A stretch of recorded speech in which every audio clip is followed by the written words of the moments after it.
Hello, and welcome back to another YouTube video from me, Jack. Today we'll be demonstrating how a single pole switch works.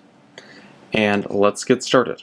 Here you can see we have a single pole light switch, a newer model, which I've already deconstructed to explain how it works.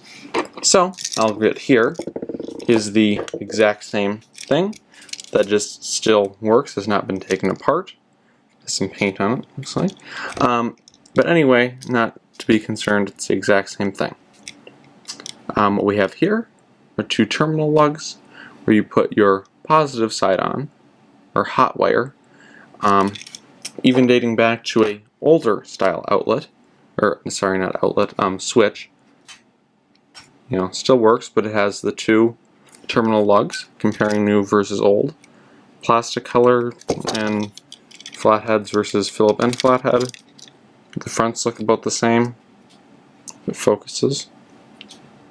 And then, what do you guys notice? What do you see on this side of the switch, on the new one, that you don't see on the old one? Well, you probably guessed it. This thing. It is called a ground screw, so that everything is grounded. You put copper wire to that.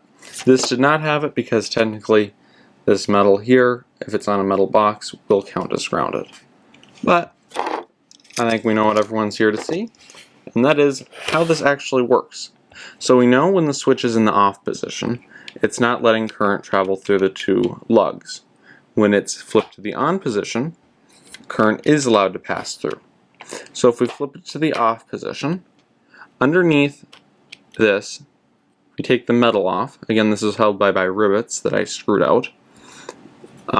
You have the grounding thing there, and the rest of it, which is what you screw into the wall with these screws here. Underneath that, we have the white faceplate. Still works as a switch at this point. Now if we take off this white faceplate, you will notice that it won't come off with it. Keep that there. Underneath this, you will see some metal. Now, on and off. There's a spring, sorry, that holds it in. Just gonna pop that spring. Oh, not that part. The spring out is what I meant. I'm going to take these out too.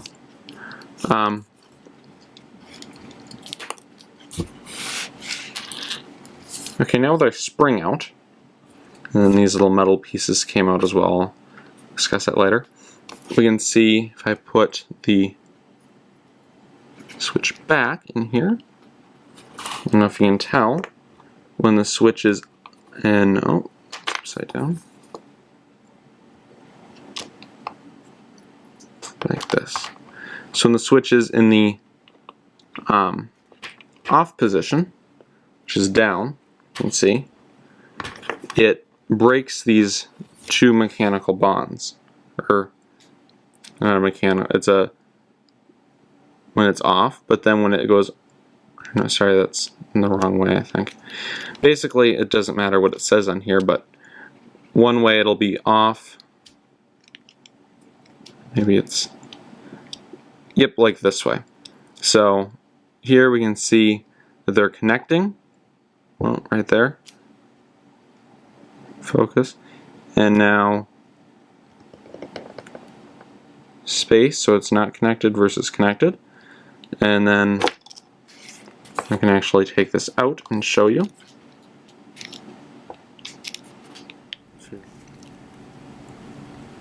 Just like that, connected, disconnected. So that is what's inside of a single pole light switch.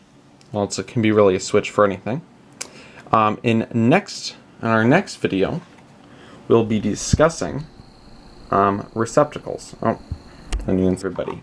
In our next video, we'll be discussing, you guessed it, oh, these guys. These are called receptacles. Power receptacles, outlets, same things. I'll just give a brief description of what you guys will learn in our next video. We'll go into detail the differences between these two switches, or not switches, sorry, outlets, and discuss what's the difference between them and why we use one over the other nowadays in new home building and construction, while remodeling or anything, upgrading new homes, etc. That's what we'll learn in our next video. Until then, stay tuned. Don't forget to like, subscribe, and comment on this video.